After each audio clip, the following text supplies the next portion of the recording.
Assalamualaikum warahmatullahi wabarakatuh. Perkenalkan, nama saya Aisyah Umara Supri. Nah, pada pada video kali ini yang dimana saya akan menjawab beberapa pertanyaan yang telah diajukan oleh teman-teman pada presentasi kelompok kami, yaitu kelompok 2. Baiklah, saya akan mencoba menjawab pertanyaan yang pertama, yang dimana berbunyi, dalam pemilihan teknologi untuk pembelajaran, faktor apa yang paling kritis untuk dipertimbangkan agar teknologi tersebut dapat diintegrasikan dengan prinsip belajar yang telah disebutkan tadi? Nah, jadi faktor yang paling kritis dalam pemilihan teknologi pembelajaran adalah kesesuaiannya dengan kebutuhan dan karakteristik siswa. Nah, yang dimana teknologi itu harus yang pertama memudahkan akses, yang dimana semua siswa dapat menggunakannya dengan mudah. Yang kedua yaitu meningkatkan keterlibatan, yang dimana menarik minat dan memotivasi siswa. Yang ketiga yaitu mendukung tujuan pembelajaran, yang dimana membantu mencapai tujuan pembelajaran yang lebih spesifik. Yang terakhir yaitu menyediakan umpan yang balik untuk yang efektif, yang dimana membantu siswa memahami kemajuan mereka dengan mempertimbangkan faktor-faktor ini. Teknologi dapat diintegrasikan dengan prinsip belajar yang berpusat pada murid, inklusif, dan juga efektif. Selanjutnya, pertanyaan kedua yang dimana berbunyi dari keempat penerapan prinsip yang telah disampaikan tadi, apakah itu semua harus diterapkan dalam pembelajaran atau bisa diambil dari salah satunya? Nah, jadi tidak semua prinsip harus diterapkan secara bersamaan. Jadi kita dapat memilih dan menerapkan prinsip yang paling relevan dengan tujuan dan konteks pembelajaran.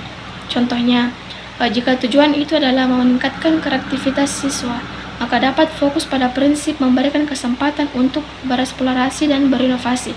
Yang kedua itu jika ingin meningkatkan kemampuan berpikir kritis siswa, maka dapat fokus pada prinsip mengajak siswa untuk menganalisis dan mengevaluasi informasi. Penting untuk memilih prinsip yang paling sesuai dengan kebutuhan dan tujuan pembelajaran. Selanjutnya, pertanyaan terakhir yaitu apa saja prinsip-prinsip teknologi pembelajaran yang menurut pemateri sendiri paling penting untuk dipertimbangkan dalam merancang pengalaman belajar yang berkualitas.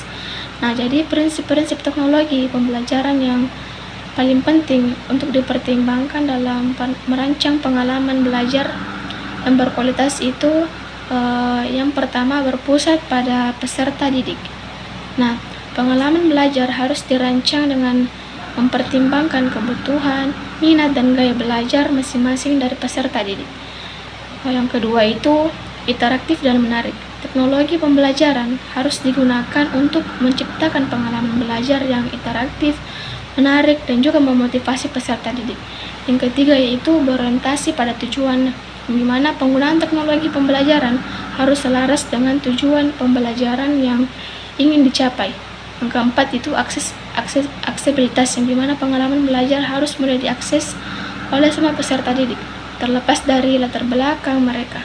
Nah, dengan memperhatikan prinsip-prinsip ini, pemateri berharap dapat menciptakan pengalaman belajar yang lebih berkualitas dan bermakna bagi peserta didik. Baiklah, itulah tadi beberapa jawaban dari pertanyaan teman-teman yang bisa saya paparkan. Kurang dan lebihnya mohon dimaafkan. Sekian dari saya. Assalamualaikum warahmatullahi wabarakatuh.